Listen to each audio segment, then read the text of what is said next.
কাসিরের মাজার ইট দিয়ে পাকা নয়, মার্বেল পাথর দিয়ে পাকা, এতে কোনো অসুবিধা নাই। শাহজালালের মাজার ফাঁকা, এতেই অসুবিধা। ভাই ফতুয়া একরকম হবে কেন? ফতুয়া তো সব সময় একরকমই তো হবে, এক এক সময় এক এক রকম তো হবে না, কথা কর। এবার আসেন, জামাত গেল, কওমি গেল, এবার একটু যাই আহলে হাদিস ভাইদের কাছে। তা করতেছে একেবারে আপনাদেরকে ভিডিও দেখাচ্ছি, দেখেন ভিডিও সহ।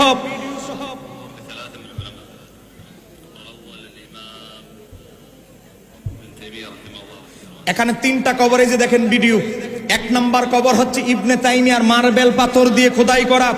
আপনারা বলেন, আমরা যদি আজকে শাহজালাল ইয়ামানির মাজার পাকা কেন, মগবাজার হুজুরের মাজার পাকা কেন, শাহ বনান রহমতুল্লাহের মাজার পাকা কেন, এতই যদি আপত্তি, আজকে যারা আমার আহলে হাদিস ভাইয়েরা, কথা কন, আপনি অবাক হবেন কি জানেন? এই সৌদি প্রশাসন মানে ওয়াহাবি মতবাদী প্রতিষ্ঠাতা মোহাম্মদ বিন আব্দুল ওয়াহাব নজদি, সে কি করছে? আরব জাহানের যত মাজার আছে ভাঙছে। কিন্তু অবাক করা ব্যাপার কি জানেন? তার যে বড় হুজুর ইবনে তাইমিয়ার মাজার ভাঙে নাই, তার যে বড় হুজুর ইবনু কাসির তার মাজার ভাঙে নাই, শুধু ইমাম হাসানের মাজার, মা খাদিজাতুল কুবরার মাজার, হযরত উসমান গনি জুন্নুরাইনের মাজার ভেঙেছে। চিৎকার দিয়ে বলতে হবে ঠিক কিনা? ইবনে তাইমিয়ার আদর্শে মুহাম্মদ বিন আব্দুল ওয়াহাব নজদি অনুপ্রাণিত, হের মাজার ভাঙলে তো আদর্শই নষ্ট হয়ে যাবে, কথা কর। চিন্তা করেছেন সূক্ষ্মভাবে, তার দলের বড় হুজুরের মাজার তরতাজা, কিন্তু মা খাদিজাতুল কুবরার মাজার ভেঙে ফেলেছে। গম্বুজ সহ ঘর ছিল, বিল্ডিং এর ইমারত ছিল, ভেঙে ফেলেছে, কিন্তু ইবনে তাইমিয়ার মাজার তরতাজা। আমার বাবারা ভাইরা, আবার আসেন দ্বিতীয় পয়েন্টে যাই মাজার নিয়ে। 2 নাম্বার পয়েন্ট হচ্ছে, আমাদের কিছু ভাইয়েরা তারা মাজার নিয়ে 2টা যুক্তি দেয়। বলেন কয়টা যুক্তি?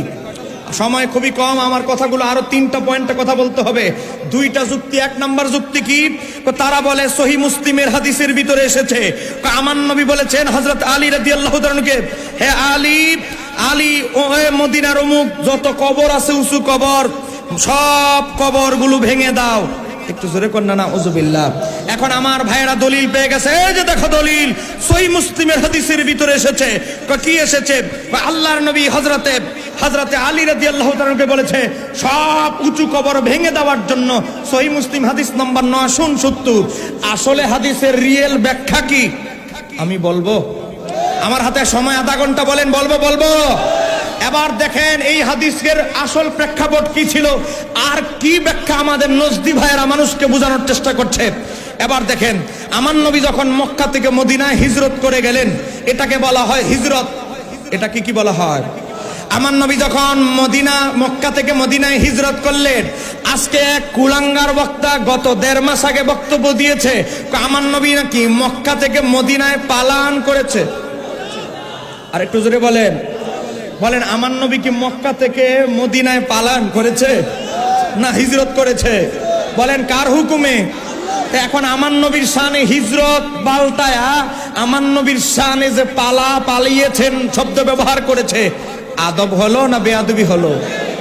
এটার জবাব আমরা দিলে বলে এই হুজুরদের কোনো কায়া কোনো কাম নাই, শুধু আলেমদের সমালোচনা করে। ও আমার নবীর হিজরতকে পালাতক বলবে, পালিয়ে গেছে, আমরা চুপ থাকবো? আমরা এই দুর্বল ইমানের উম্মত নয় আল্লাহ হাবিবের। চিৎকার দিয়ে বলতে হবে ঠিক কিনা? আমাদের ইমান এত দুর্বল হয়ে যায় নাই, কথা কন না কেন, ঠিক কিনা? এবার আসেন, আমার নবী যখন মদিনায় গেলেন, মদিনায় যাওয়ার পরে মুনাফিক, ভালো লোক, খারাপ লোক, যত লোক আছে সব আমার নবীকে দাওয়াত দিতে লাগলো। আব্দুল্লাহ ইবনে উবাই, মুনাফিকদের সর্দার, সেও বলে ইয়া রাসূলুল্লাহ, আপনি আসেন, আপনি আমার বাড়িতে আসবেন। ঘর সুন্দর করে পরিচর্যা করে সাজগুজ করে রেখেছি। গনি দরিব, মুনাফিক, ভালো লোক, খারাপ লোক সবাই আমার নবীর দাওয়াত দিতে লাগলো। ইয়া রাসূলুল্লাহ, আপনি আমার ঘরে প্রথম মেহমান হবেন।